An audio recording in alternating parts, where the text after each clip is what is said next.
I got 6 o'clock, I'll let you call it to order and then we'll go roll call and go from there. I call the meeting to order. Let's do roll call. Scott? Here. Tyler? Here. Larry? Here. Jeff? Here. Jim? Here. Tom? Here. Carl? Here. Mike? Here. Keith? Here. And Wade? Not here. Let's see if he comes in. I sent all you guys a packet, earlier this week, or late last week. And it was 5 pages of a welcome packet, and I was just giving that to you. That's what we give to every new citizen that comes in. When a new citizen comes in and moves in here, they sign up for water, they get that thing. There's information on there about how the system's unique, how it works, after hours numbers, sort of trash pickup, and then hints for us, for them to know what to do, what not to do, stuff like that. Was there any questions, thoughts, ideas on that? You want to discuss any of that while we're looking at it? Pretty straightforward. Yeah. Good. Also, I was trying to think of this, I sent y'all some pictures of the lagoon system. Figured that way, instead of having to drive out there and whatnot, we could look at it here. This is, so pretty much when you drive into our lagoon system from Cully Road, this is the first thing you see. So this is the road right here coming in. Come over here, then down here there's a pump house, and then there's another pump house, and I'll show you there's a couple ones. But the way those pipes from there's a 8-inch coming from the lift stations, going all the way out here, come in right here, all the way on the back side, and then right here between these two, there's a valve, and it either can go to this one, or it can go to that one. And just, it's designed to go to this number 1 first, and then the water comes from here and it flows over to 2, flows over to 3, and then it's supposed to go over here and we irrigate it out. Is that, now let me go slow, because I know sometimes I get going fast. Y'all tell me if y'all have any questions on how that works. When the system was originally designed, there was only what we call pond 1 right here. This is pond 2. That's pond 3. That was the original design of the whole thing, and way back in the day when they first did that, it was more or less built for a evaporation system than a irrigation system. Back in 2001, we built this, what we call Pond 4. And it's nothing more than a holding tank, is what they call it. So when we have emergency use and we can't get everything out of 1, 2, and 3, then we pump into 4. Obviously, we're utilizing, you can see how it is right now, we're utilizing it a whole lot more than just 1, 2, and 3, because we had that big rain come. We had 2 of them sort of back to back within a couple of weeks. Let's see if I can go on to this is sort of a side view. Let me see. Some pictures in Now, your 4 is the one that's a liner. here. 4 is the only one that's a liner. 1, 2, and 3 are all technically what they call a clay liner way back in the day. And so that was what TCEQ recommended years and years ago. And then when we built 4, they had us put in, hey wait, come on in. They had us put in the plastic liner. This is a straight shot of 1. Hey Wade, do you want this back? This is a straight shot of 1, and probably in the past couple of months, the guys, anytime we get concrete, anything busted up like that, we make a pile out there, and then they usually come in and put it in the shores. And so over the past couple of months, the guys out there have been working on these edges right here. See, they put in some more concrete and stuff like that. It just busted up sidewalks, stuff like that, when people were getting rid of it. Somehow or another, we inherited it. And it's been stored for years over there, and we just started putting it in there and reworking it over. We had some problems not too long ago where this whole bank right here sort of eroded away and it was had the potential of overflowing, so, we drained one, and that's when we realized this little crossover pipe that goes in between here, it's clogged up. They had City of Wichita Falls come out, jet rod it, and, do a bunch of work on it. They got it worked back on, so kudos to Kevin and Sam for getting that back on. Go ahead, Tom. Keith. So- It's Tyler. Y'all looking for more broken up concrete? Yeah, we'll always definitely take more broken up concrete. I mean, it's great things to put on the side of these shores just so they don't erode away. We break up concrete all the time and we take it out to Tepper, sand and gravel, Oh, and just yeah. dump it out in the middle of nowhere out there. That'll get with me. We definitely Okay. glad to take it. Okay. This is pond 2. Not too long ago, we had to do some repairs right in between here. We got a bad problem of just over the years, the water, wind blowing it, it erodes away the sides of the shores, and then turtles get in there and they tear it up, stuff like that. Now, this little thing right here is an old, years ago, I guess they had an aerator out there or something like that. From what Sam tells me, it was one of those things from the day they put it in, they had a lot of issues with it and it didn't work. So, to this day, it doesn't work, and thankfully, we're not in dire need of it or anything. This is more or less the head-on shot of 3. You can see this work that we did right here a little bit better, and then we have came around here and done some more work from where it's eroded away. This is pond 4, and y'all stop me if you got any questions. Right here's where we can irrigate. So right here's the original pump house 1, and this is the new one that we built right here when they did Lagoon 4. The way it works is this technically comes out right here and goes in the pump, and then the pump pumps it, comes out here, and there's a long line that runs all the way out here, and we got 5, and I'm just drawing them roughly, little pivot point or valves. And that's where we hook up our hoses and our sprinklers, and that's where we irrigate out of. The sprinklers, I'm sure y'all have seen them, look like that.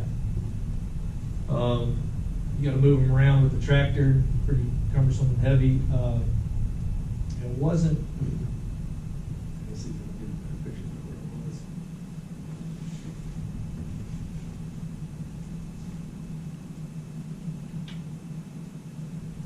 And now, it wasn't but, probably about 6 or 7 years ago, they came in and they tied in right here, this line ran all the way out here. They made a line and ran it on further down here. Now, right here, if you ever go out there, there's some power lines, heavy duty power lines that run right there. And our permit stops right there. We can't go any further.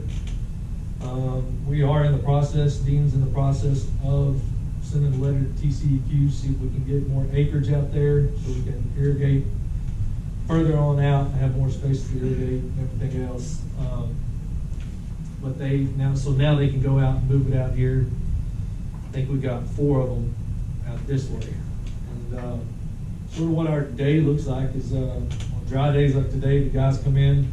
First thing they do is head out there, start the pumps, start irrigating. At lunch, they usually come back out there, shut the pump off, move it to another location so it doesn't saturate, start the pump again, and then at the end of the day, they go out there and shut it off. So is this land that we own or just private land? We lease this land. Okay. Yeah. Now, we do own the land. Pretty much that whole track where all that is, we own that. There's a fence out there and we own all that. And then you can see this little area right down here.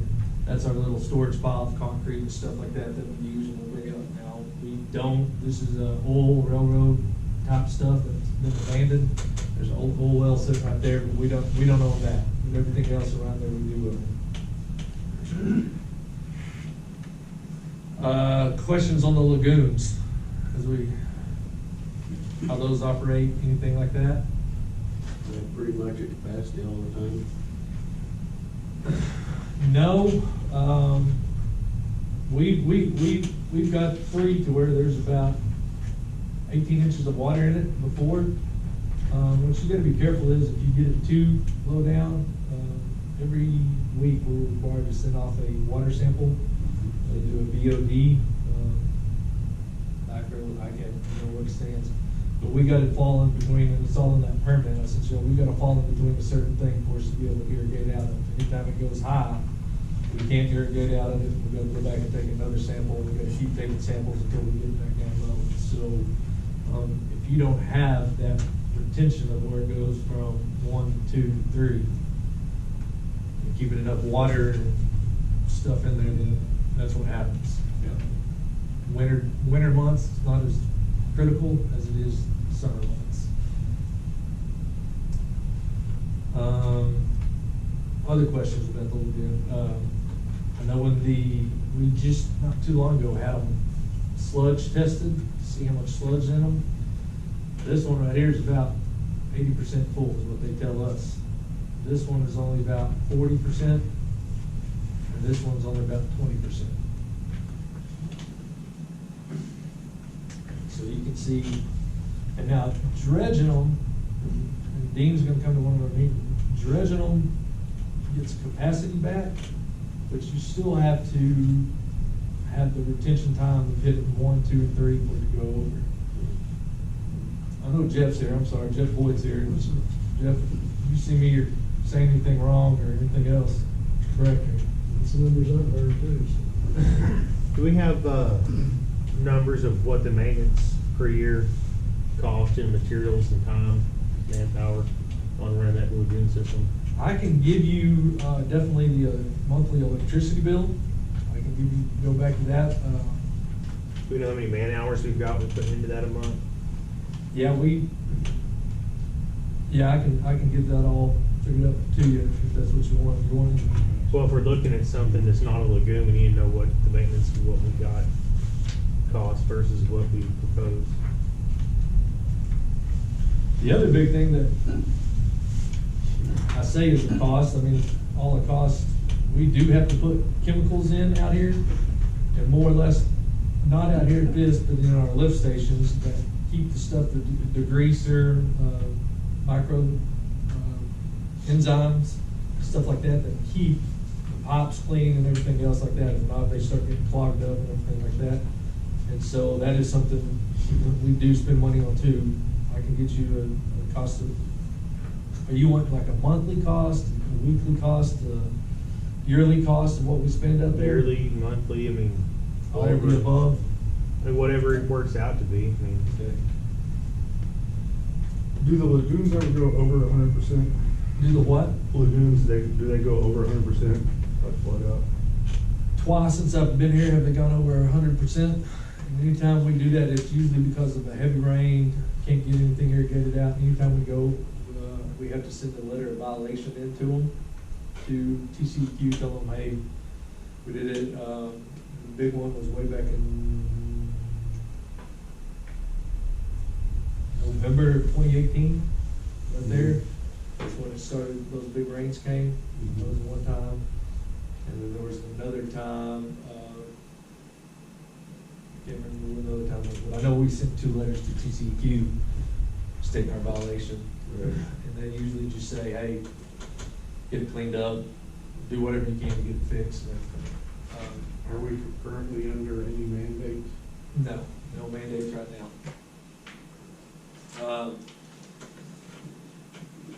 And then I'm sure y'all guys probably, if y'all had a chance, put the permit, and I didn't print it off because it's 35 pages, but that's the permit.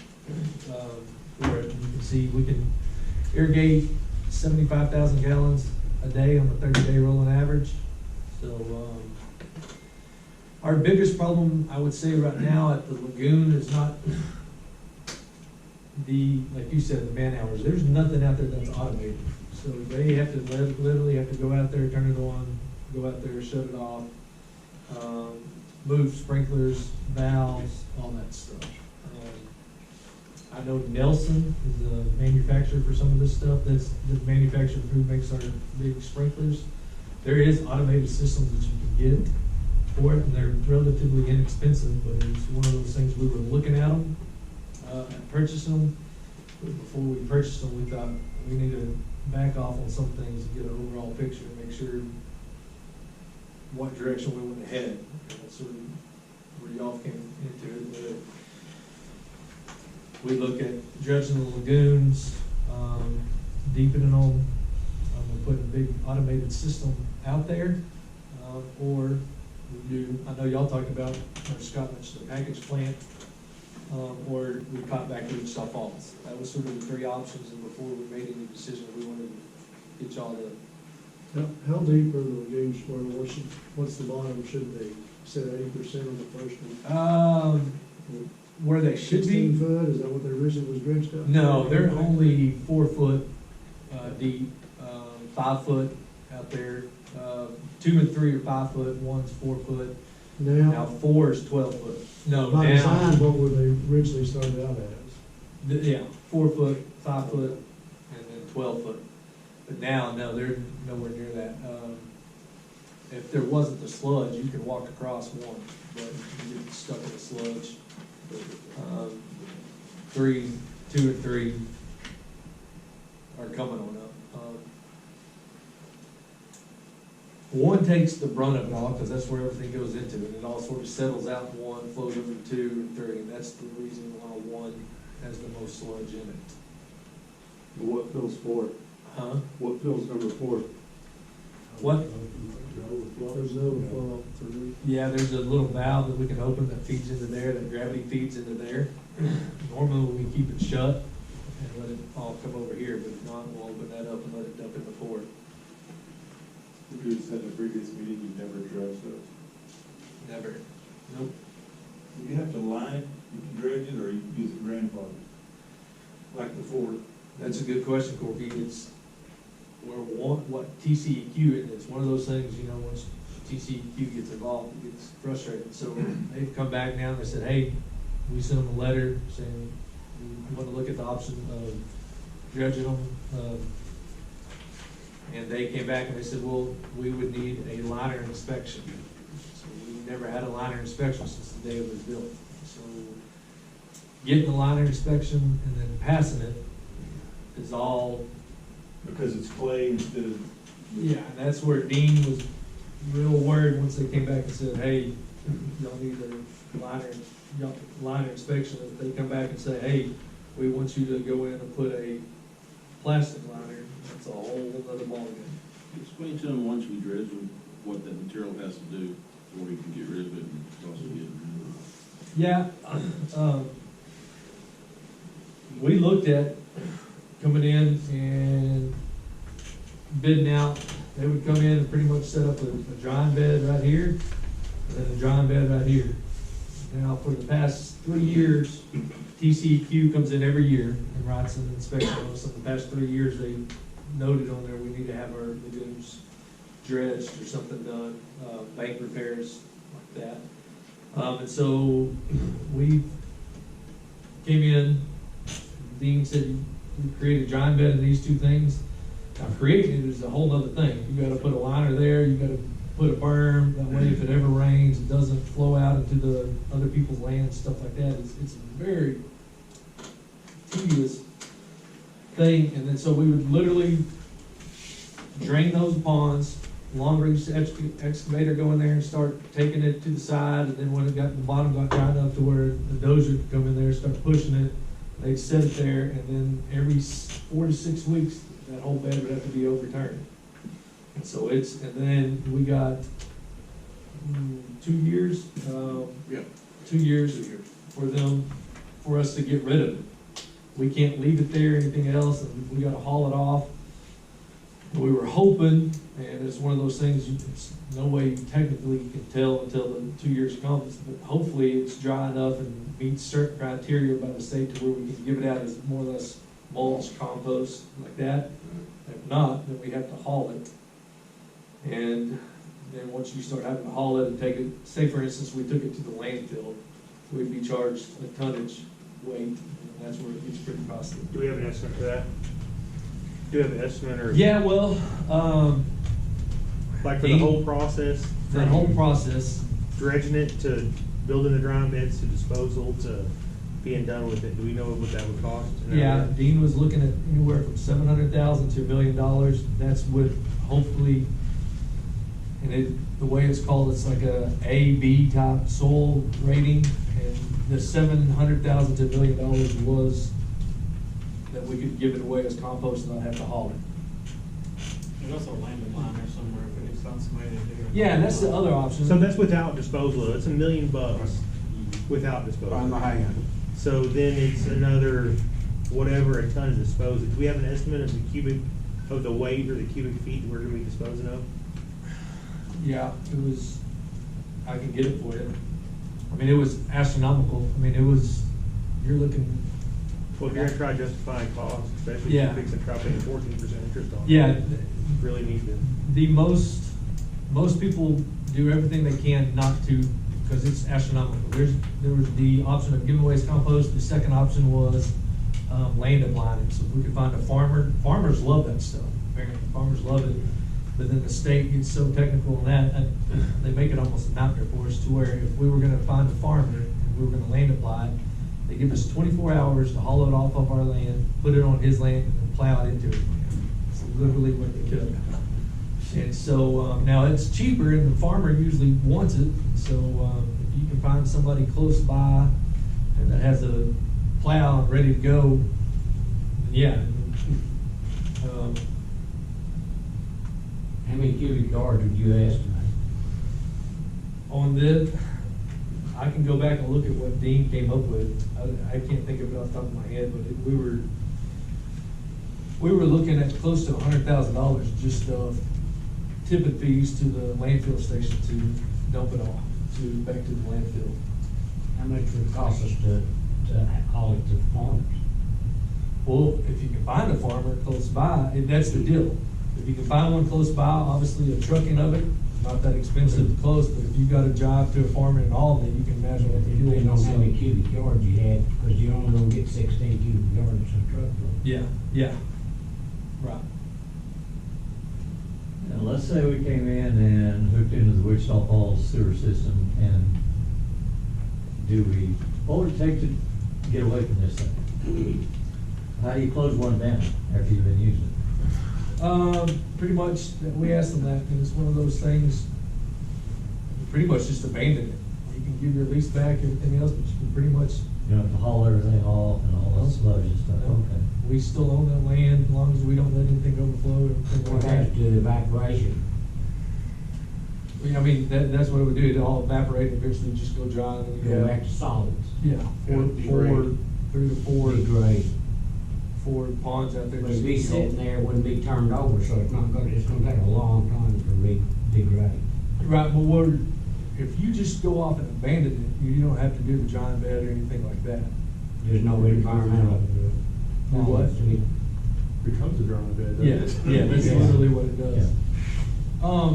But now, not to, trying to think, you brought up going back to City of Wichita Falls for the thing.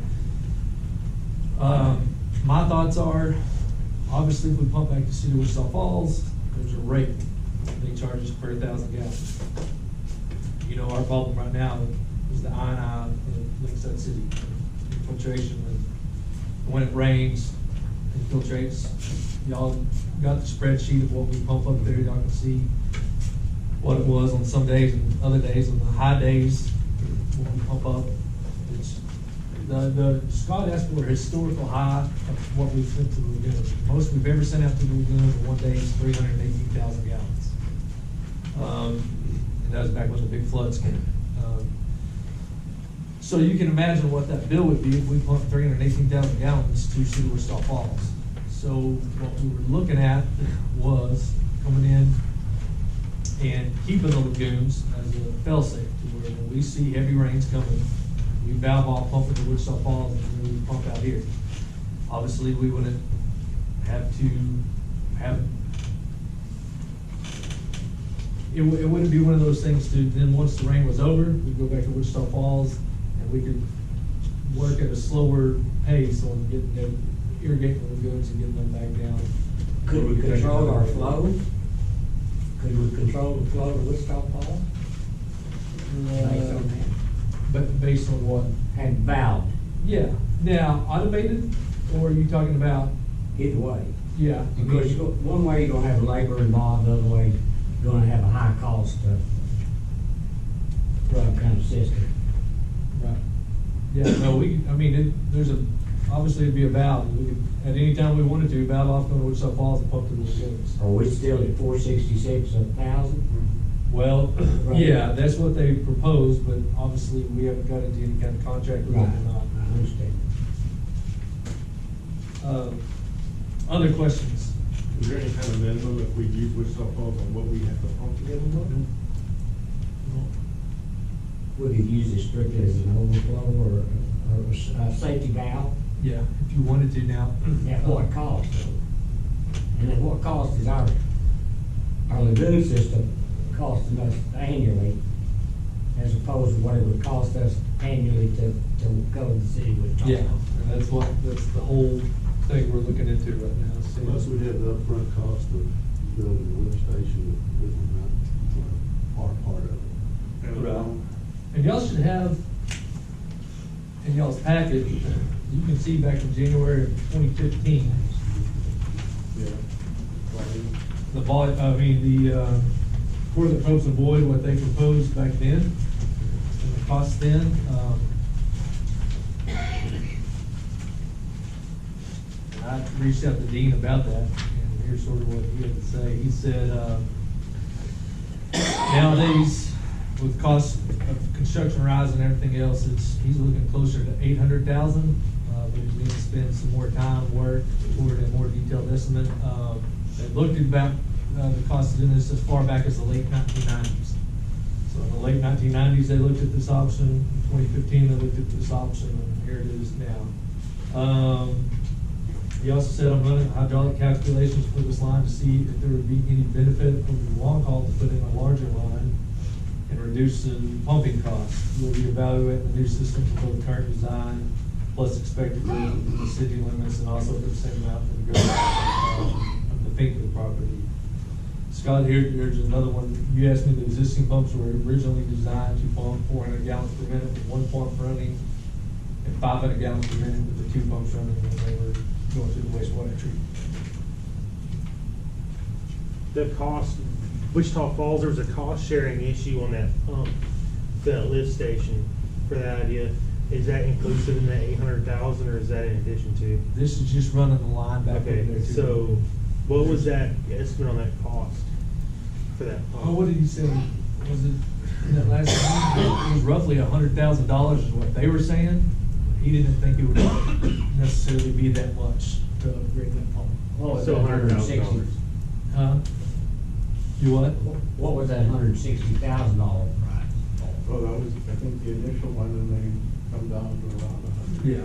There's one Because with 160. Wichita Falls has to improve that site anyways, Right. so they're looking at what the split's gonna be. Originally, they priced it at 620 plus 160, which came in at 780.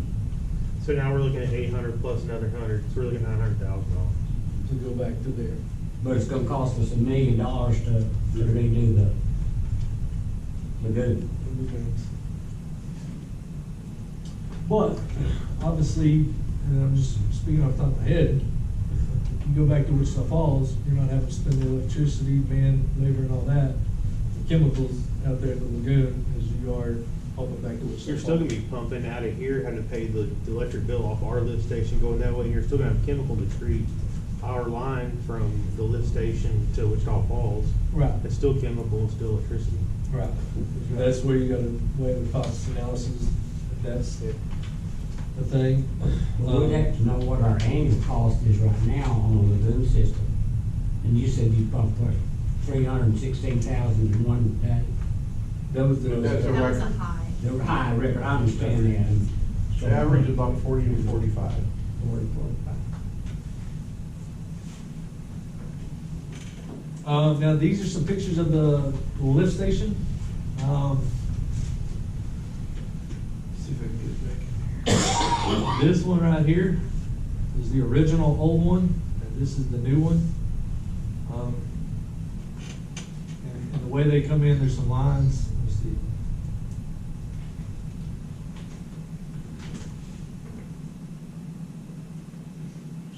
So there's, the line from Lakeside West comes in, turns right here, and there's a valve right here, and then, behind Nature's Half Acre is where, Lakeside East comes in. They tie in. Now, Lakeside East comes in, there are 5 homes on Royal. Y'all know that first Royal, when you first turn in, there's 5 homes that tie into the end of Lakeside East. They come in right there, and then there's a big valve system, and it runs straight over here, and one goes here, one goes here, and then they come back together, and there's one line that pumps out, and goes all the way up to the lagoon.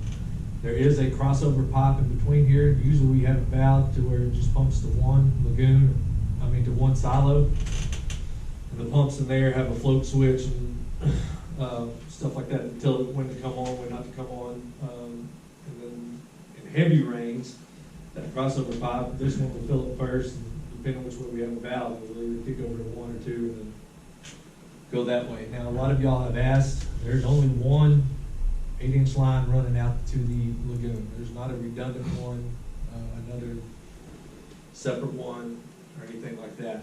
There's only one line put in there. Do we know what they're shaped to?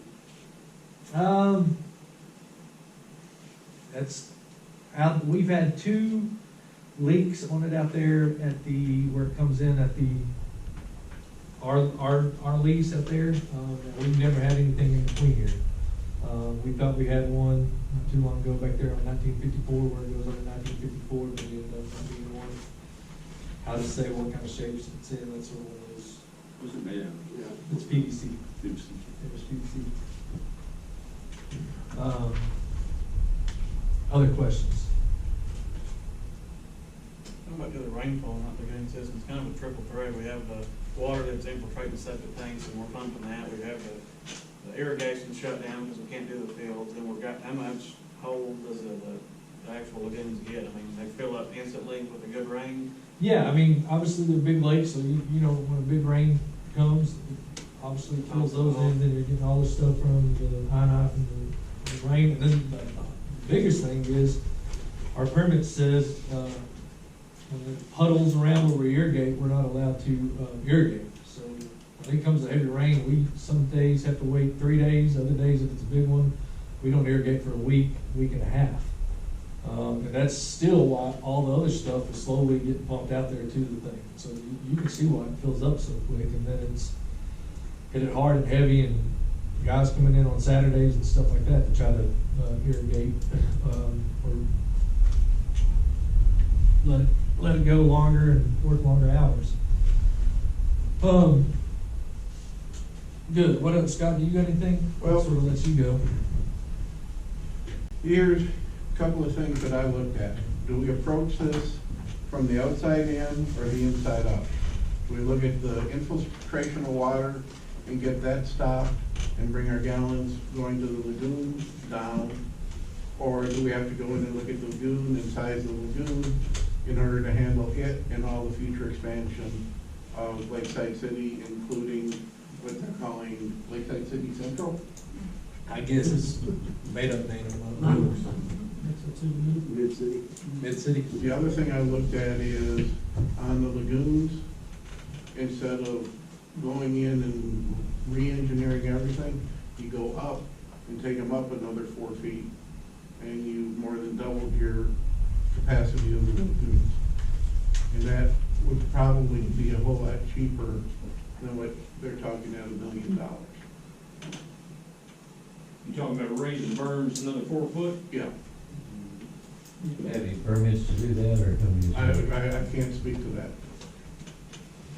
Is there any tributaries that you can, instead of spray applicating, rework it and create it from the top 2 effluent to the top 1, going through? Where we just do a discharge permit? You just do a type thing? discharge part, but it has to go to a tributary. I don't know what's out there as far as creeks and. Yeah. Nothing really, because you want spray application, but that'd be something, even if you had to pump it to something. Just upgrade the back end of it, treat it from the top 2 effluent to the top 1 where it can be tributary. Yeah, I know when one of Dean's ideas was, looking at putting a small package plant out there On the discharge water. No, well, yeah, out there at the lagoon, more or less, putting a small, package plant out there at the lagoon, and then getting a, like you're saying, a top two discharge permit where we would either run the line back into the creek that fed Well, Wichita Falls. you're already at top two on your I flood, mean- because it can be spray applicated or farm used or whatever, because we did it back in the drought. So you gotta get your permit back to the top one, where you can put it out to a public source. And to do that, you've got to filter it or. Well, you'd have to put some kind of a, Chlorine. chlorine or disinfectant prior to Okay. dispersing it. Sort of like Holiday does on their city Yeah. holiday, their racetrack. Yeah, they go right down the creek and ends up into little work tributaries too. But they're running a racetrack type plant too, not a settling, and of course, Yeah. that's another deal in the permits, are really just on flood. Everybody's keeping their solids at their house. Yeah. No, well, that's For the something most that's gonna be, part. that's gonna be something that's gonna be discussed, because Eagle Cove does not. They grind it up and they Yeah. send it to the lagoon. And that's one of the things that we're gonna have to look at is what is the effect of that as far as accelerating the need for maintenance on lagoon, as such as dredging and things like that. And what are you gonna do with the new section? Are they gonna be like Eagle Cove, or are you gonna do that? That's TBD, to be determined. Right. I'm just looking at it, I think, my personal opinion is, we need to look at stopping the water from getting in right now and get our gallons down, because otherwise, any expansion that happens, we can't handle it in the rain. And I've looked at one here on 414, you were about 285,000 gallons. And, we can handle it maybe for a day, but we can't handle it in a long-term wet. And that's the reason why, I'm bringing it to you guys. We need to discuss, do we look at it from the lagoon in, or do we look at it from the tank out? Probably a bit of both. I'll share this with you. I talked to Sam. Sam's been here 20 years with us. He said ever since he's been here, the biggest problem Lakeside City's ever had on their sewer system is the I and out.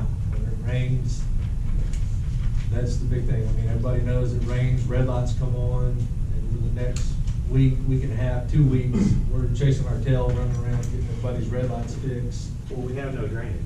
I mean, there's no, the bar ditches, I don't know if they've ever been dug or not. I know the Come back and cleaned out. I know the pictures that I've got of my dad's house, which was my grandfather's house from the early 80s. Yeah. That bar ditch is already probably a foot shallower now than it was then. Right. You can't even see the culverts anymore, because there are culverts down there. So, Right. No. but it's a Exactly huge, right. that'd be a huge public works project, is to dig ditches. Yeah. Would you come up and talk about the tanks and what? Yeah, I mean, I've got, the I and I And problem the is, ceiling and. I and I problem is a definite problem. We see it in our business, Sam saw it, Jarvis has seen it, even Don has seen it years ago. I mean, it's always been a topic of conversation, water getting into the tanks at the residences. Is that their lateral lines or just the? Yes, a lot of it is the overflows, because the way their permit was read and interpreted back then is when the green tanks went in, they had to have some other fail-safe in case the pump went out, so they created lateral lines. What length those are, I know the early ones we put on, we put about 60, 80 foot on it. A lot of them have the old lateral lines that the original houses had, and then they put the green tanks in, they just tied back in them and created them as overflows. But the permit originally was interpreted to have a fail-safe as an overflow.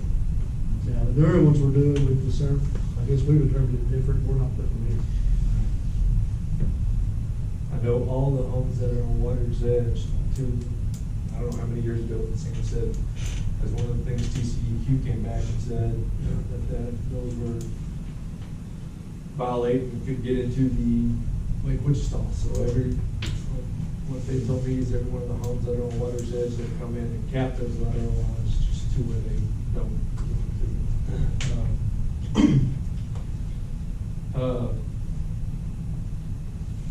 Yeah, I'll agree with Scott on the whole, you know what, the hardest thing is, a lot of people don't even know where their septic tanks are.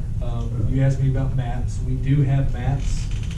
Got a generalization. Huh? Got a generalization. of- Generalization, there's no exact measurements, it just sort of shows where it is.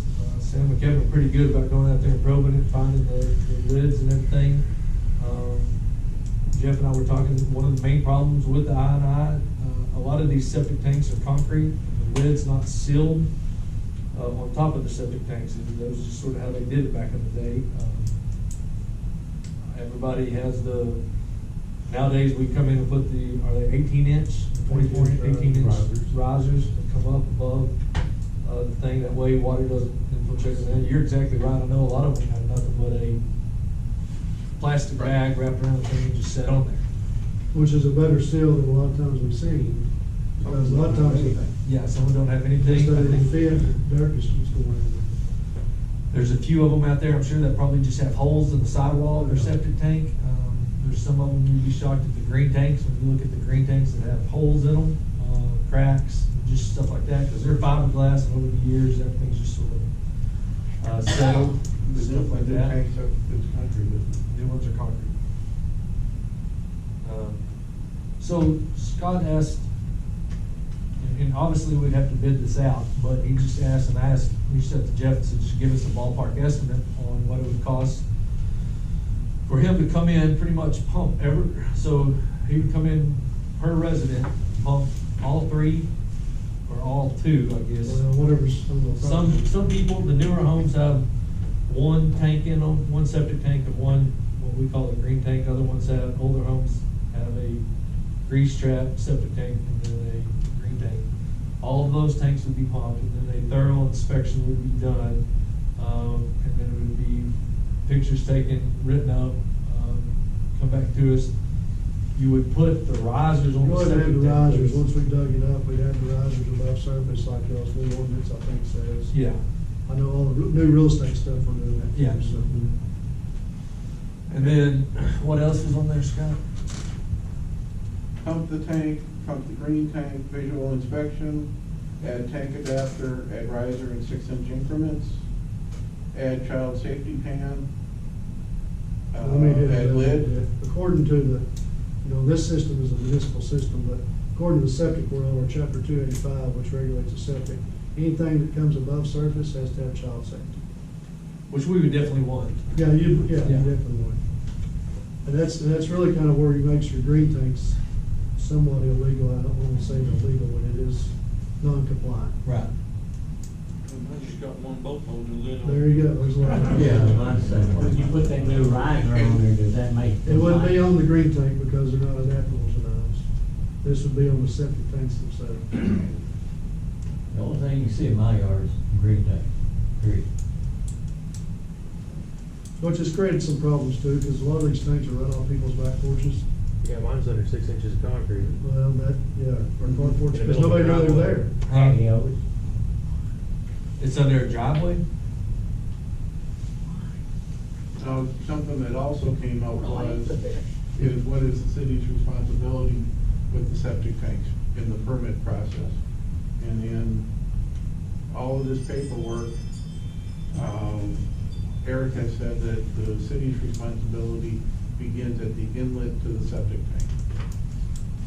So, you can say wide as it is high, you can, I was looking at possibly doing a $10 a month on the water bill, and you tell the people, instead of you paying $250 to have your tank pumped, it's $10 a month and you don't have to worry about it anymore. What's the average pump, about every 4 Out years? here's about 280 to 320, depending on what size the tanks are. How often, is Extra. it 2 years or 3 years they need to be pumped? Well, that's why we had this conversation. With the newer stuff that's got 2 tanks, I'd say 3 to 5 years, depending on if garbage disposal is used. I know your deal here talks about non-biodegradable stuff coming through the drain. And if it's got 1 tank, I'd say 2 to 4 years. So That'd be you a think 3 question years we is want to an ask. average? we'd wanna ask, hey, do you have a garbage disposal?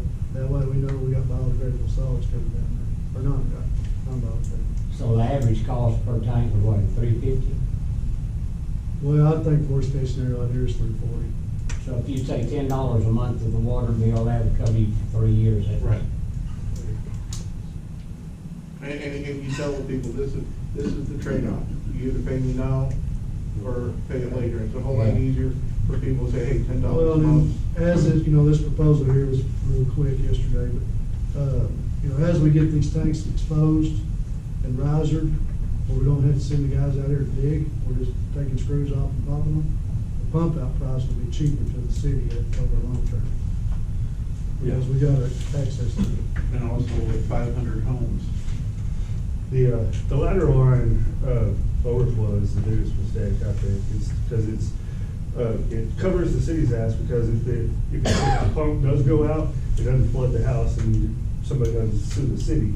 But like in my case, like my pump went out and my light wasn't working, so like my lateral lines were like for like months. It was like my back of my yard was just flooded, and when they put the pool in, they tore out part of the lateral line, so it's just wide open pipe inside there.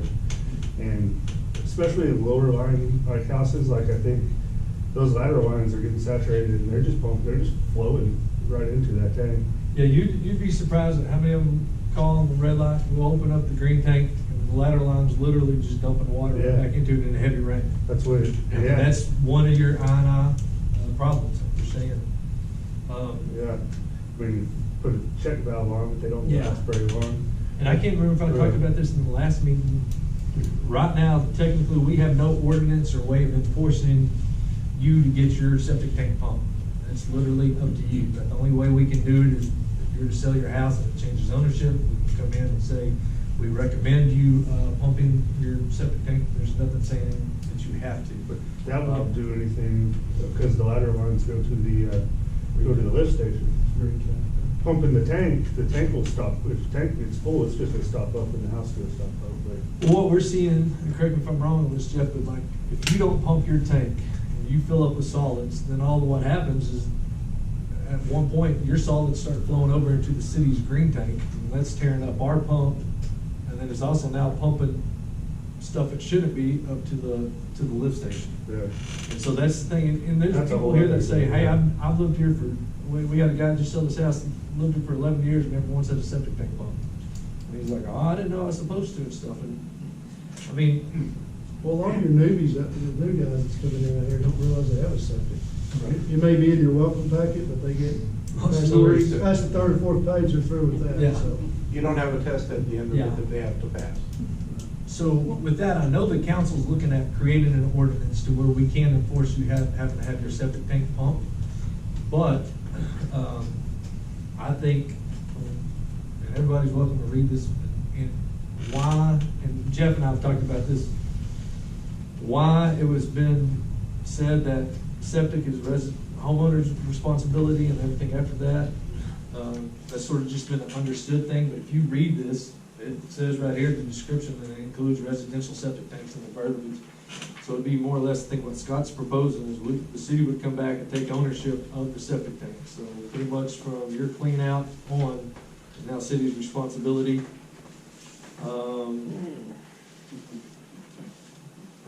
You sound, help me out, no. You're taking ownership of a lot of really old, dumpy, sketchy septic tanks. But And that is a dump truck of liability. And some that are under concrete.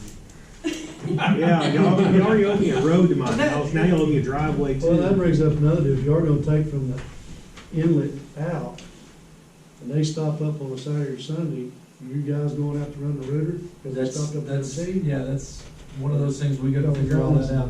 Call these Lone Star wastewater guys, they are awesome on the lead. Yeah, when they answer the phone. I think a simple solution, capping off all lateral lines and just putting like some kind of like pop-up clean out. Okay, what kind of cost are we looking at? We haven't actually had that proposal to go through and cap all those. And then just put a pop-up clean out to cover, if it gets below foundation level, that the pump does go out and it fills up, it's going to pop that clean out up and it's gonna go into the grass instead of the house.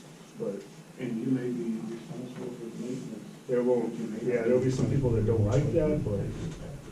Yeah, I had that too, it's on break in next to his house. And, Sound you know, like these are 5 the to ones. 6 hours, under pressure in my yard. I had this black. Help me out, let's, I got a question. I don't wanna lose control or just sort of want, just all, one person talking at a time. Go ahead, Larry. You talked about the lateral lines. Most lateral lines that are out here already, that have been out here for, since '80s, late '70s, they're already clogged, they're not working anyway. The newer constructions, they are. By capping them, that will help, but like, one city in West Virginia, what they did is any new home that, or any house that was sold in their property, you know, they had to show that they had their system pumped within the last 5 years as a requirement of selling the house. If not, the owner had to get it pumped. So that's something an ordinance could do for the city, that if you're gonna sell your home, fine, but you must show that that sewer is cleaned out. And it was a way of ensuring that each septic tank is being cleaned. And we know, through all the talks here, we know a lot of them are not. And we know the lateral lines are not, that's why there's more water coming in. And the idea of capping it off is a good idea for most of the homes that are out here, not for the new ones. But still, there's a funding issue. And that's it, there's just so much in the pot. Right. But you have to, you know, we have to look at it from the standpoint of, do we stop it coming in? Or do we work at the lagoon or to the city of Wichita Falls and say, we don't care about the I&I, we're gonna take care of it on the other end? Well, there's a grant right now by the Texas Commission of Environmental Quality that we would qualify for, since we're under 10,000 population, we are a city entity. They will pay up to 60% of $2-3 million. Now, it's gonna be kind of quick, July 17th is the deadline, but it just shows you, I said, but it shows you what grants are Yeah, I out there. gave him some stuff. FEMA has it, I mean, there are grants out there. There's another grant, Texas State Solid and Water Conservation Board grant available, if you propose it, and it's a 60-40. So there's money out there that we could use, and with the interest rates right now are so low, we could make money. What, so, on a bond or the city, I mean, What we would do, we had to make a proposal, they would approve our grant, they said, let's say it's for $1 million. They'd pay $600,000, how do you finance the other half of that? I mean, where do you get the money? the $400,000, Uh-huh. you can borrow the money at 1% interest. Then you have the bond election, say 1% interest for this bond. Well, so a municipal bond averages 12 to 14%. So if you have $1 million bond, it's gonna cost the city $14,000 a month in that payment. I didn't say, we're gonna borrow $1 million, we're only gonna borrow No, I $400,000. was just saying, just for instance, $1 million municipal bond is $14,000. But the grant will pay $600,000 of it. So we're only spending $400,000. And with the small business loans or any municipal loans you can get it under 5%. And it would make money for the city. This way we would create a system that we could accommodate the new up to 200, 200 homes without any actual additional cost to the homeowner. Because most of the homeowners I talked to, they said, I'm not paying a dime more. I'm paying too much as it is. That's what they told me. I No talked matter to 20 which- people. No matter what way you go, you got, the money's coming from somewhere. Money is all gonna come down to the money. What am I gonna have to pay? You're exactly right. And that's what we have to look at, Cash is king. yes. And with the interest rates are real low right now, and the grants that are available right now that we can look into, there's about 10 of them. All you do is look on the website, EPA grants, Texas grants, all of them are there. You just have to submit your paperwork and see if they qualify. But it's just, the money's there, if we wanna do it that way, but that's, Are there any other stipulations though? Yes, we're under 10,000, but does it have to do with Um, anything with our income? let's Because see, on that one, That was the It said- hard thing was because we don't have Okay. really any lower income, and that kind of knocked Right, us this outside. has nothing to do with income, it says all nonprofit organizations, all state agency, political subdivision of state of Texas, including city, county, school districts, state university, and special districts are eligible. Individual and for-profit business may participate in the project as partners or contractor, but may not apply to direct funding. Application encourages partners with local, state, and federal authorities to increase the impact of the activities. That's all the eligible, and under 10,000. That's the Texas grant Okay. for Texas. And then Tyler, what you're talking about is, yes, it's a 60-40 split, but it would still be based on the million. Well, it would still be based on how much money, so let me back up and ask another question. We have $700,000 in that certificate of obligation. 70, 730,000. how much of that money do we actually have in the kitty right now to spend on this? We haven't spent any of it. So we have $703,000 in liquid cash right We now actually in the bank. gained some interest on it sitting in the bank. Okay. So if we did come up with the 70-40, we've already got $700,000. Yeah, correct. You are correct.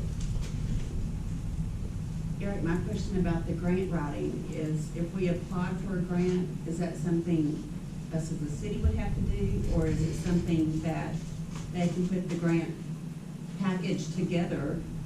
If there's people with grant writing knowledge that's on the committee to help apply for it? However, council deems necessary. Just, the reason I'm asking, when we did the park years ago, Yes, that's where I was we going. had our own grant writer that wrote the grant for Texas Park and Wildlife, and we did it all. And then once the park was completely finished, it was given to the city. Yes. So that's what I didn't know, if there's someone on the committee who had grant writing experience, and you didn't have to hire a grant writer to do it, is that something the committee can do and then present it? And then that's There's a- free, that's free grant writing. To answer your question, there's a business, it's a national organization called RCAP, Rural something, about application of water and grants, and that's their business. It's a nonprofit organization, it's throughout the country. We're in the southern region, it's called RCAP. It's for rural communities, for wastewater, water management. That's their job. It's a nonprofit organization. It's called RCAP. But it still What's their has some job, writing funding. grants? Helping us find grants, helping us writing grants, giving us tools and training to teach our people how to use safe water and waste management in rural communities. You know, we had help with North Texas Regional Planning Committee and all different sources whenever the park was being built 20-plus years ago. But we still actually had to have our own grant writer. They didn't just provide grant writing services. I mean, of course, they may have, but you were on the list of 100 people waiting to get your grant written. So that was my question. Yeah, I looked into that too. I said, how can we make a good proposal that is successful? And it says, you know, in the grant itself, it says, encourage partners of local and state community. But then I went further and I found that RCAP, rural community, that they help you write grants. They help you with the training. And since we're in the southern region, that's the part that they would handle. We would contact them. I can't remember the name. I guess what qualifies as rural? Yeah. That definition may be different to different people. I mean, we are right here next to Wichita Falls, and they say we're too close to be defined as rural, so I would want to know what that is. My personal rule would be that we're on our own systems. We have our own server. We do transport water from other major cities, which a lot of rural places do. And we handle all our trash. So we do a lot of things that the big cities do, but we do it within our community. And since our population is so low, we consider ourselves a rural community. If we were a population of 20 or 30,000, they would say, oh, you big enough, you would have to have a sewer plant or something like that. But we don't have that facility, and we won't ever have that big population in this Is area. anyone on the committee knowledgeable about writing grants? Most grant writers charge a percentage of the grant. It is about 5%. If you want a real good grant written. But what I would say is, for the next meeting, why don't you get a hold of them Okay. and bring us back, you know, what they're, because even though they're a nonprofit, they will probably charge you a fee. We'll find out. Right, and find out if Lakeside City will qualify to go into their program. Okay, I'll do that. I got a question. Sure. In August of 27th of 19, we went after a certificate of obligation for the fire department and some other infrastructure. It was $2.5 million through Hilltop Securities. The bid is $1.2 million on volunteer fire department. And you should have $1 million left over, and you just said that you had 703. Where's that other 290-something thousand? Is that gonna be allotted for this water project, or is that gone somewhere else? Streets. Okay. So why was a certificate taken out for something that we really didn't need? And we needed a water system? I think that's a matter of your opinion, my personal opinion. So I would challenge you on that. 'Cause I want you the might not guys to think know. the streets I something. want the guys here to know about the money. That's why I'm asking that question. Just like they said, it's gonna take money to fix this. Right. We don't have it. So answer my question. Define we don't have it. Well, you get 2.5, why did we do a volunteer fire department? I see where you're coming, you feel we didn't need a volunteer fire department. That's your opinion, and there's other people out there that felt we did need one. So that's your opinion. 1.2 million? That's your opinion. We're here for the water task Yeah. force, can we stay on We're not- topic we're of not- that? Sure, I please? agree. That So would be this amazing. other 703,000, that's not gonna be enough. Correct? Obviously, yes. To do the Well, it depends what we're. To do the what we're going. lagoon or go back to Wichita? Correct. I'm through with my question. Okay. Well, actually, to pump the brakes. I mean, if we do take a 60-40 grant, there's a very good possibility that 703,000 could possibly be enough money to fund this. So let's not just set the house on fire. We might have enough money to make this happen without having to go back and borrow more money. It's a possibility. With that, on the money thing, did we ever get a number from Lone Star Wastewater? He said he had a proposal. Yeah.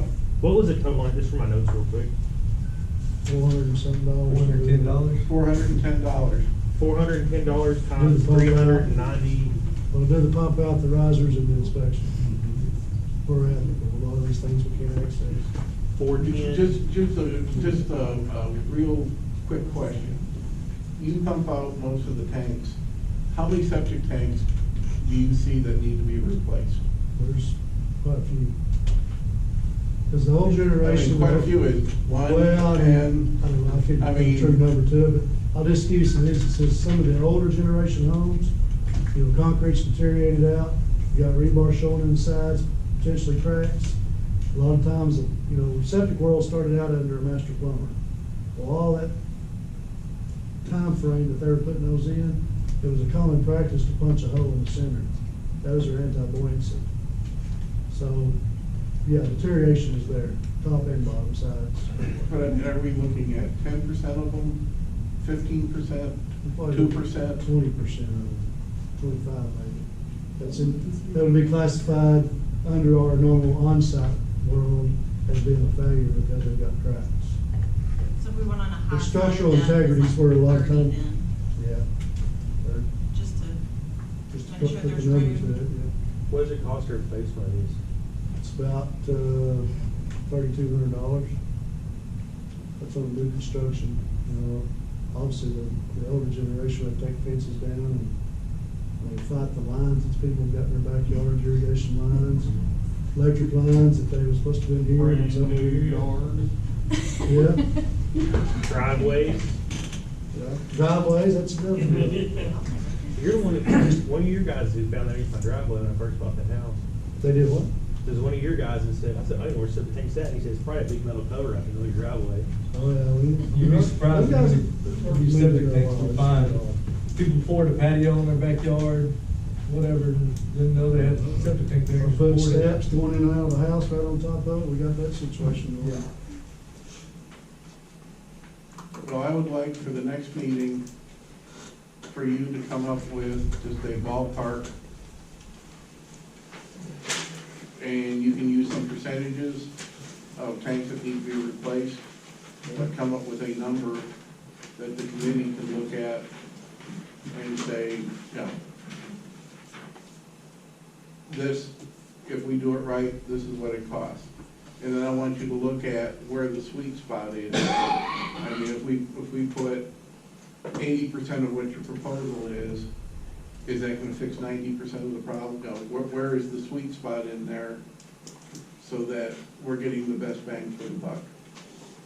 Well, a lot of your, and I guess this goes back to your 9I stuff, is, you know, when we put tanks in now, we seal top the tank lid to the tank itself.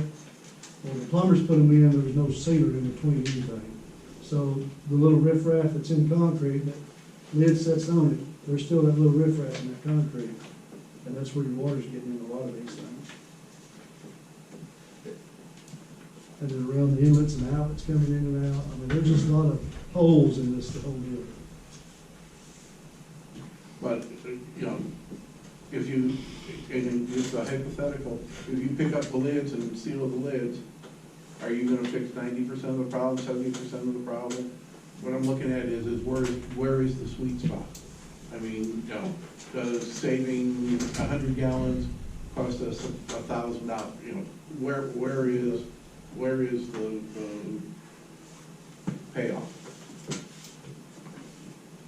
Go ahead. Will we have by the next meeting, will we have the cost of what it costs us annually to do the lagoon as opposed to what a proposal would cost the city?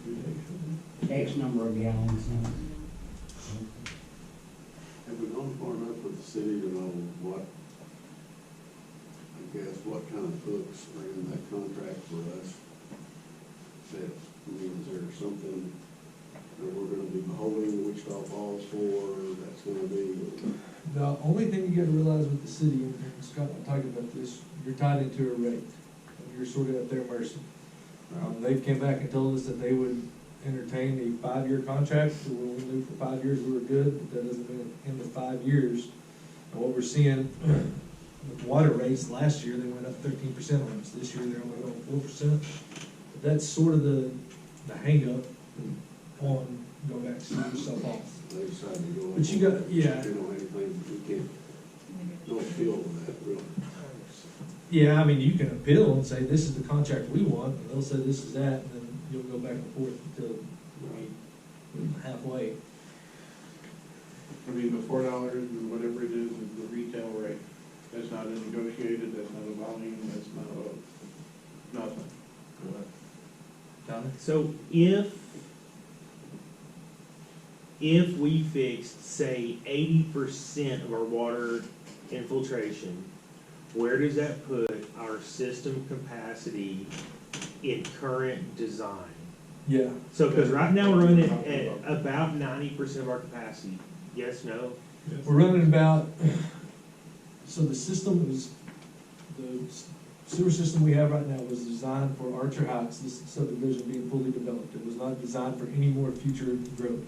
Whether we take, what do y'all call them, Central, Lakeside Central, Okay. we annex Bowman, anything. In designed with Archer Heights developed as with the I&I problem we have now, or without? Without. And So that's the fixing key thing. 100% of the I&I problem does not provide for any future growth past Archer Heights. So we need to fix the water infiltration problem, obviously, and we still have another solution we need to be looking at if we plan on doing anything beyond doing something over here. You're exactly right. One of the things that Eric and I talked about was, and I'm not saying I'm for it or against it, your mileage may vary, is bringing Wichita Falls to Lakeside City Central and let those developers pay that cost. And then, yeah, Bring Wichita Falls? take our stuff to Rathkeeper Road for that addition, because that's 200 homes. And let them partake in that expense, because they're the ones developing the property. They should be responsible for the costs for the development. Well, which, now, at some point, you start putting money on a developer like that, right? Because the reason that they want to be part of Lakeside City is they want to be able to have a smaller lot that doesn't require the area to irrigate for a septic system. So if you start putting enough money on it, I don't know where the dollars and cents work out, but if you make it cost ineffective where you can't offset the smaller lots, then they're simply gonna use bigger lots, fewer houses, make the same money without having to bear the cost of the sewer line. I don't know what that is or where that's at. But I know right now, if you build a $250,000, if you build a $250,000 home, it costs you about $200,000 to do it. So if you're building a $250,000 home, you're only making $50,000 per house. On 200 homes? Okay, over 15, 20 years. Am I hearing you right, that you're saying that you shouldn't put the cost of developing the utilities on the developer, is that what I'm understanding? No, I'm saying, I don't know how much of that cost you can put on them when they have an When they develop alternative. anything Wichita Falls, doesn't the developer have to put the bill for all of that? Here's the deal, they could put a bigger lot over there and use a septic system, and then what's the point? I mean, they don't need us at all. And Lakeside City could annex it down the road with it being septic tanks. And that's something when the developers came in and they gave their presentation, with the number of houses they had there, and one of us did ask the question about that, if we didn't, they said, well, we would have to make the lots bigger to do that if we didn't tie in and help that. So it would be essentially less houses, like you said, and bigger lots. Tyler, you're correct. On them coming in, they could easily say no. If y'all don't want to help them with the cost of the infrastructure, we'll build our own standalone homes and then go from there. We could always go back and annex them at a later time, but the thing about annexing, that's pretty hard to do once somebody's already in a home, living in it. I mean, prime example is Bowman Triangle Estates trying to annex them. Once they're in, then you start having to get so many signatures per it. So that's the whole thing. I mean, that's a whole big what if. There's several options to it there. But then on the other hand, you have to look at they approached the council and wanted the council to write a check for over $1 million for their part. Mm-hmm. Okay?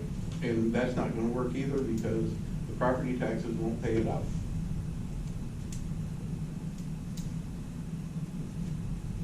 So you got a developer that's wanting everything for nothing, and you've got a city that's trying to make their out-of-pocket as minimal as it can, and somewhere in the middle, there's. Well, I'm sure a developer is gonna be willing to bear part of that cost. Not if they send it to the council. Okay, well, send it on. They want us to give a proposal to the council, and then obviously, what I'm assuming, I use the word assuming, we would come back, if so desired, counter offer, and we would go back and forth, until you reach an agreement.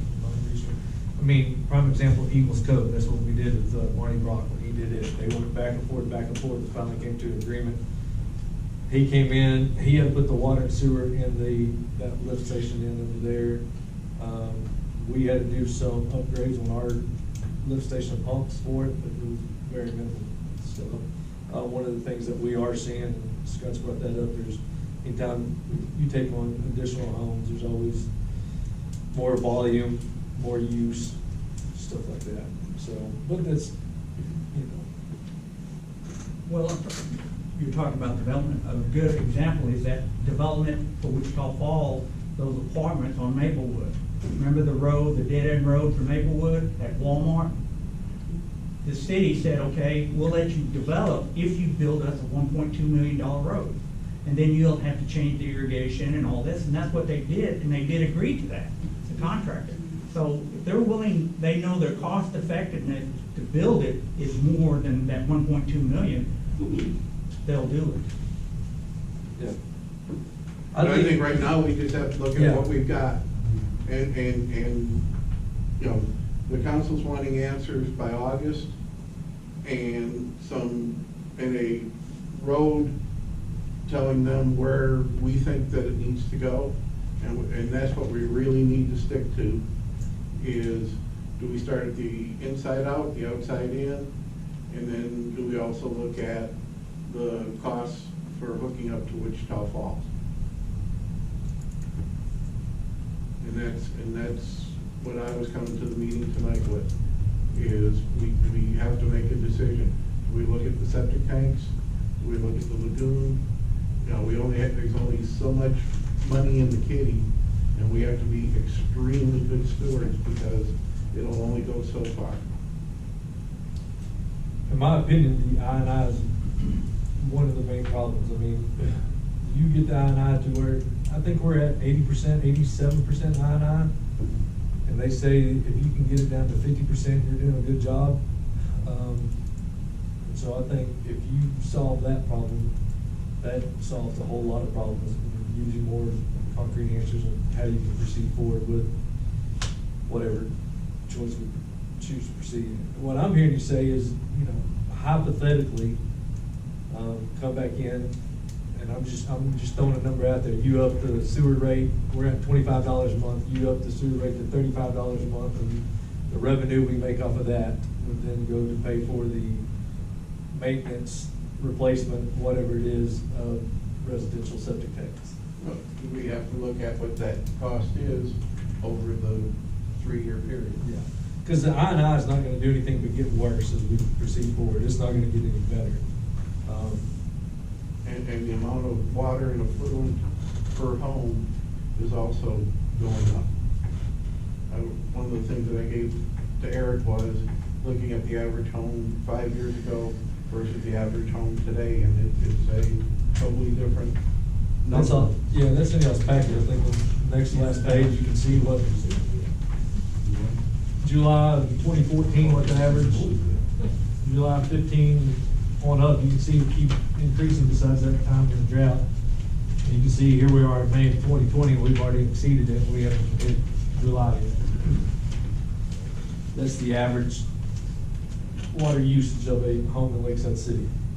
If you take the total what we brought in and divide it by 481 meters, that's where I came up with that. So let's bring this thing to a head. What direction do you guys want to approach this from?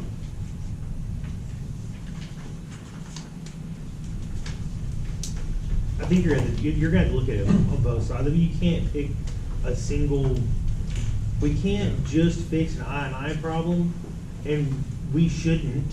We can't just fix an I&I problem if we plan on doing anything else, and we should not just fix the treatment problem, or we're gonna get overwhelmed, and even if we do go Wichita Falls in, we're gonna be paying an exorbitant rate here, and so you're gonna have to do it both sides of it. Where I'm coming from with it is, we got 703,000, I'm just gonna say 700,000. I'm gonna call it 3,000 cost overruns, okay?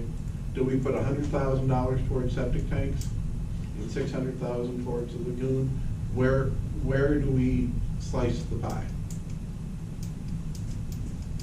Did we figure out $410, 390 homes?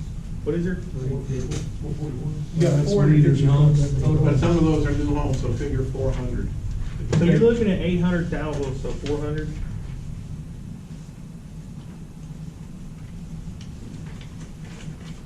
You're looking at $164,000 to go through everybody's septic tank, pump everybody's septic tank, do the upgrades and inspect it.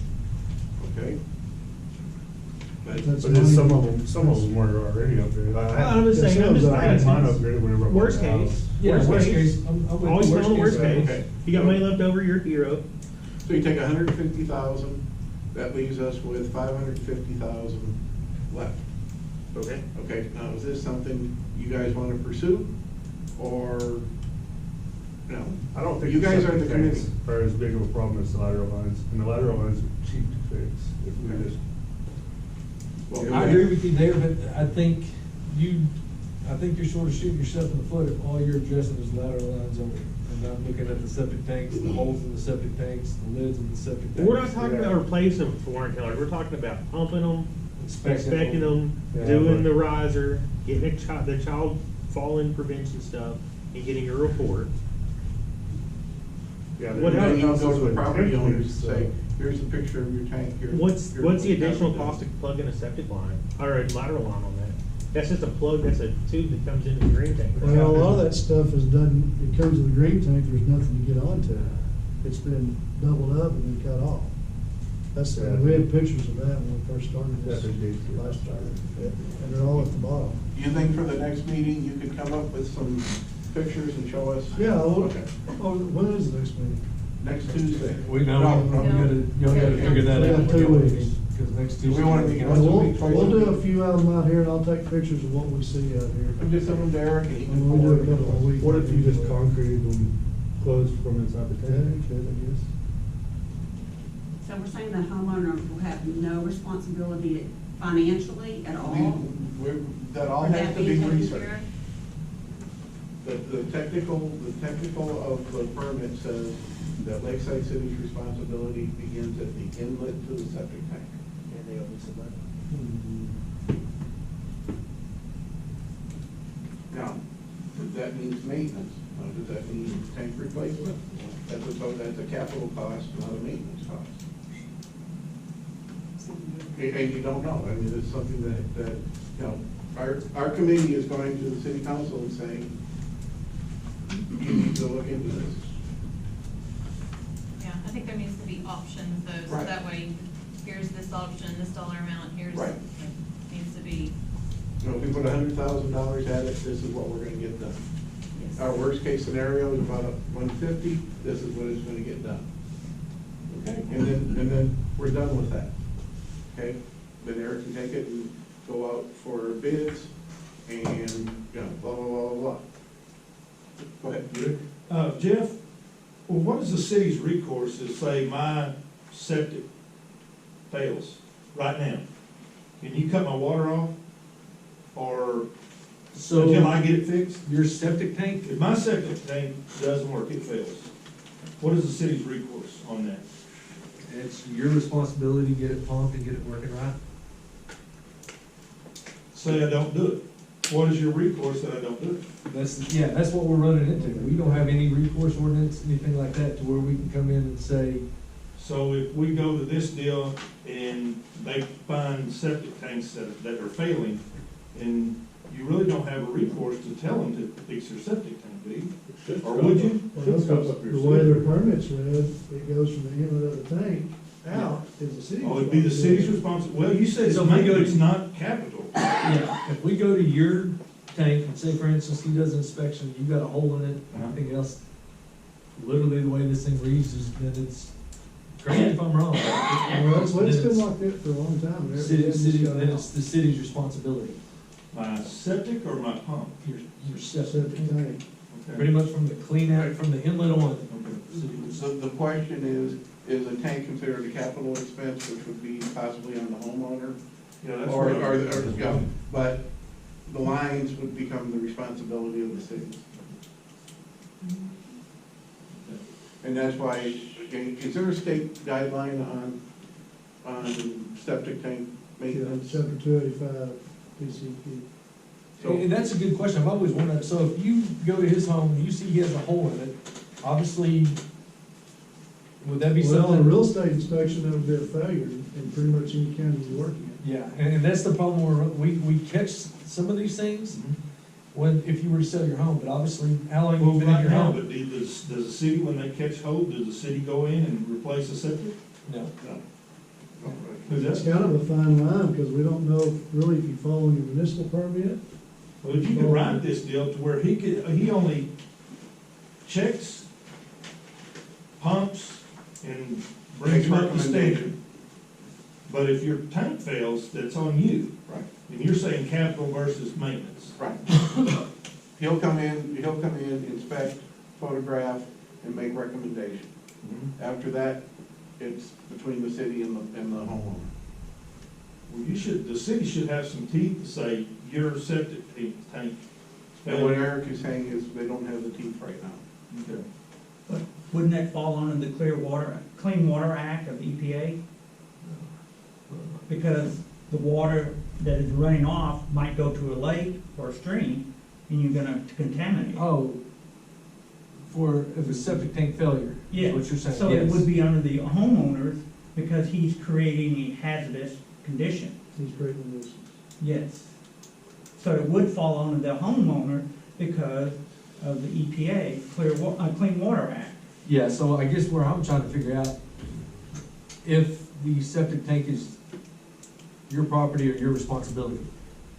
Well, what I was referring to is this video I saw on West Virginia, what they would do. They do a massive inspection. They do testing of the soil, they do testing of the lateral lines, they dig holes everywhere. It's a full day process. Right. And But we're not very in West interesting. Huh? That's why I said West Virginia. Yeah. And they require certain things that have to be done by the homeowner, not the city. So, and it all feeds back to the EPA, Clean Water Act. And that's when I asked you at the very first of the meeting, I said, why don't we come up with a proposal that if you sell a home, you must assure the buyer of that home that you have a clean operating works. Same thing, station. same thing's done here. They have, with a septic license, you have to get the soil tested.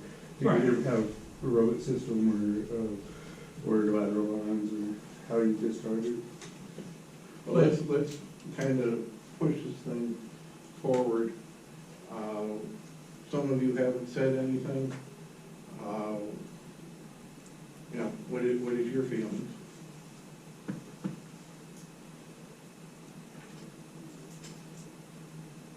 I mean, are we taking the right bite off the elephant, or? Well, when I heard, Sean Boat was mentioned, maybe you mentioned the capping the lateral lines, and we're supposed to have a backup system. Somebody's said, using pop-up cleanouts for your water. That's a violation right there, isn't it? If you had a pop-up cleanout, before your water comes back out. It's legal. If you left it, yeah, I don't know, I'd check on that. I mean, If you left it running and didn't do anything about it immediately, but, I mean, if you do check valves, that works too, but then, that thing's gonna be stuck in like 5 years and not work right. So when the pump goes out, it's gonna back up in the house and people are gonna try to sue the city probably. And some of these things are as simple as putting the bolts back in on the cover and the ring thing. Okay? 6 bolts or 8 stainless steel bolts. That's not a high expense, and that would cut a lot of the water back. I mean, and some of them are gonna have to have green tapes replaced. We don't know until we get a report. And so, do we go forward with getting the report? Or do we say, okay, city council, this is one thing that you guys should be looking at? And we go on to the next thing, which is either looking at the lagoon or looking at costs and advantages, disadvantages of a centralized sewer system going to Wichita Falls. My thought is, well, Diana, that needs to be taken care of. I see it as part of the problem, but not the part of the problem we really need to look at. I believe it's something that there may be some ordinances or whatever. I think that needs to be addressed. what I thought this was for was to see which way we needed to go with the end use of it, the end part of this. Lagoon? Yeah, the lagoon or the city. It is. So, yeah, I mean, this is definitely a big part of the problem, but I think that's what we need, that's what I'd let the city, the council deal with that. Yeah, the reason why I brought it up this way is every gallon saved here is a gallon saved over here. Yeah, I agree. It's a one-to-one. Yeah, I agree. And that's the reason why I said, you know, we got $700,000. We're gonna have to put some money towards I&I. We have to come up with a recommendation of what that figure is. Do we put, you know, the worst case is 150, but probably more likely around 100. Now, do we do that, or do we take 100,000 and use it somewhere else? What I'm hearing you say, Mike, is let the city council worry about the I&I situation. Yes. Sewer task force worry about the end-all solution, lagoon, That's the plan. I may be saying it wrong, but that's in my mind, that's where I stand. Jim, I see you nodding your head. Are you in agreement with that? Is anybody else in agreement on the I&I being, that city council worry about that, and y'all worry about the intern? I'm just asking here. I would think so, because we're getting off track if we don't. Well, I know you were talking about, pursuing some grants. You're not gonna land a grant by August. And if we're having to try to come up with some kind of a solution by August, you can count a grant out. Because it's gonna take a long time to get a grant approved. I mean, that's something we ought to be working on now for next year or so. Yeah. But if I'm understanding, our challenge right now is to come up with a solution by August with the money that we have. Is that what I'm clear on? I think where we're coming with that, I mean, obviously, we got next year's budget coming up, budgeted for next year, and so that was one we were trying to get a roundabout of, hey, which direction, not a concrete answer, but more of a direction that y'all are headed for, so we can start budgeting funds for it for next year. Okay. Obviously, we're not gonna be able to budget the whole thing next year, and it might be one of these things that y'all come to us and say, whatever your thing is, y'all might come back and say, no, we want to pursue the cleaning up of the lagoon, use the $700,000 that was set aside in the certificate of obligation, go with that, and then y'all take care of everything else. Or go out for a grant, and we'll start the process of going out for a grant and go from there. My philosophy when I was with the fire department is we don't make any major purchases without a grant tied to it. Yeah. We don't. And that's still that philosophy still being practiced today. Yeah. So I would say that whatever it is that we're gonna looking at down the road for future expenses, it would be grant money on that. Is that the direction that I'm understanding you to? Yeah, that's what I'm lean hearing. towards? Yeah. And my thinking is if we take care of most of the I&I problem, we might be able to do Buy ourselves some time. over Yeah, that's what I was gonna ask you. 2 to 3 years. If we get the I&I where it's supposed to be, and we even start building up on the lagoons a little bit, Right. how long are we gonna outgrow it? I mean, it may last a long time, I agree. No, that's great. Yeah. and not spend all that money. But they've been kicking this same problem, these same questions down the road since the early nineties. We're not gonna kick it anymore. Well, I'm just saying, fix the I problem and Right. working on the same lagoons. But y'all are saying like, Seems like kicking the the rock task down the force is road. gonna be like, pick one, city or lagoon dredging is what, but I don't think that's the case at all, I don't think. It's a smorgasbord. Yeah. We can say, this is what this costs, this is what this costs, this is what this costs. And then the council can interact and say, you know, what are your guys' recommendations? They can take it and, you know, throw it out or run with it. And there's also the package plan. I mean, we don't Yeah. have to go to the city of Wichita Falls, because, I mean, time yourself Wichita Falls, that parking cars that doesn't. I think somebody should get with Dean and find out by switching permits and do something with a tributary to get rid of the water. You can still spray applicate top 2 and top 1, but have another alternative versus going to Wichita. Yeah. And then another question on somebody said something about raising those lagoons up, building walls. Is it dictated by permit? I know you gotta have so much percentage of freeboard above what your full pull is, in case you have that overflow. That's all an engineer question. I can't talk about. I don't know if it's dictated. Talking about your liners and stuff like that. And Yeah, you know, no. if existing, You're exactly right. I'm looking at Lagoon 4 primarily. It's got a liner. You can attach a liner and bond it to the old liner and just keep running out with it. But that's that one particular lagoon. Yeah, and that's just one thought. I mean, that's. But you're still obligated to only 75,000 gallons, 30-day average. Yeah, and the thing that we submitted to them was to increase our acreage to where we can go past the power lines and then up it to 100,000 gallons a day. And we submitted that to them, COVID hit, still waiting to hear back on it. What's the size and dimension, basically, of 1, 2, and 3? Width and length? 4 is almost the size of 1, 2, and 3 put together. Ponds 1, 2, and 3 include a total surface area of 4.39 acres, with a total capacity of 15.96 acre feet.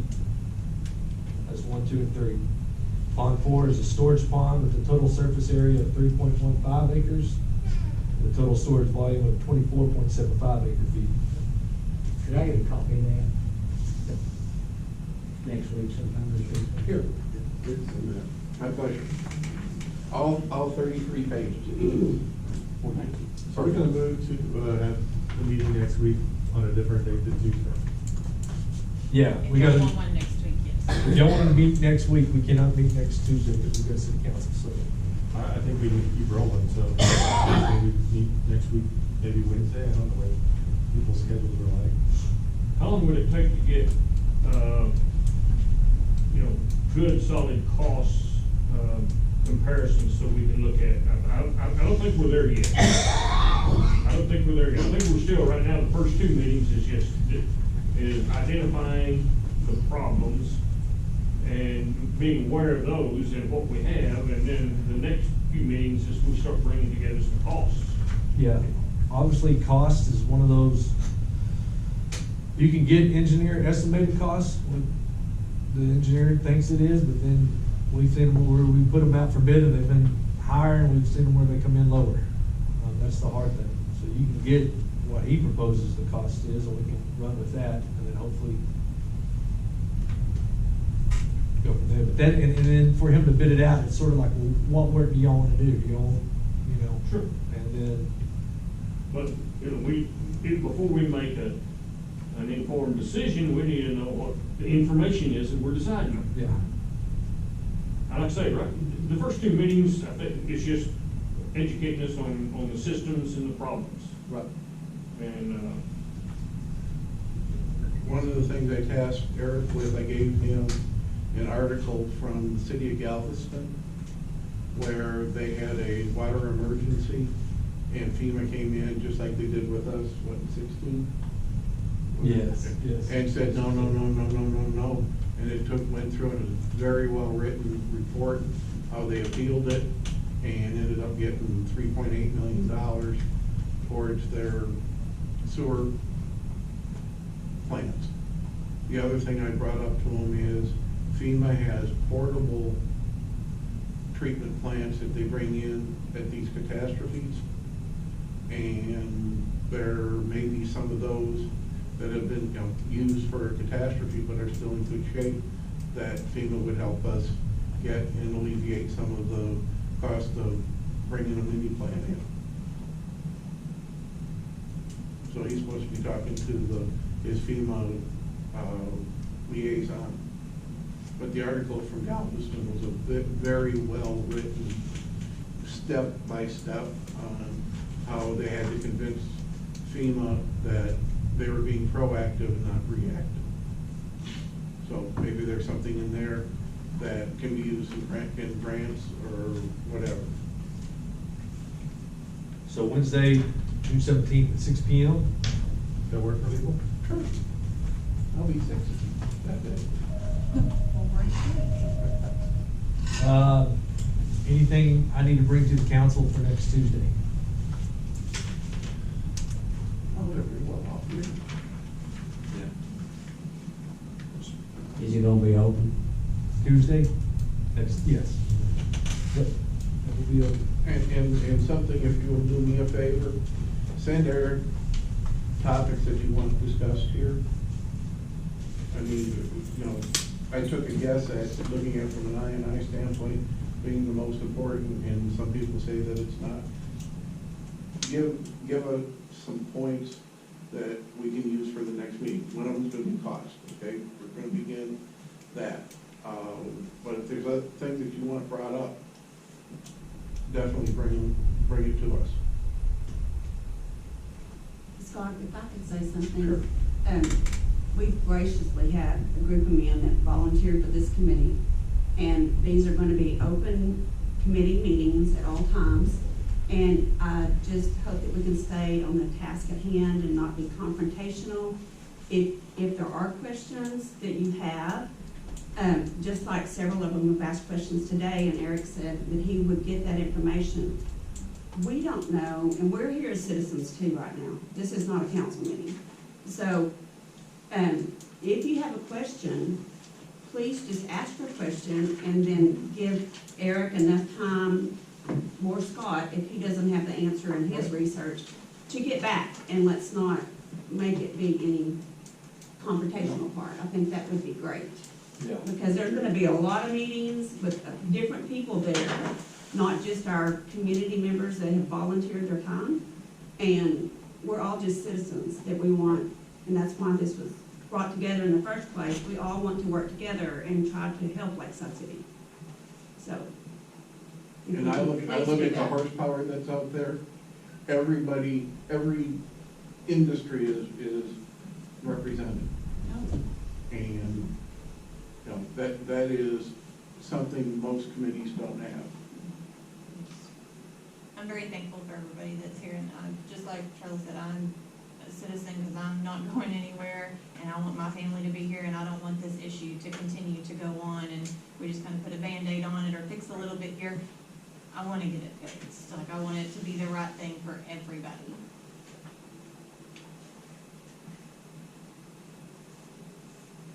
And if I mess up, tell me.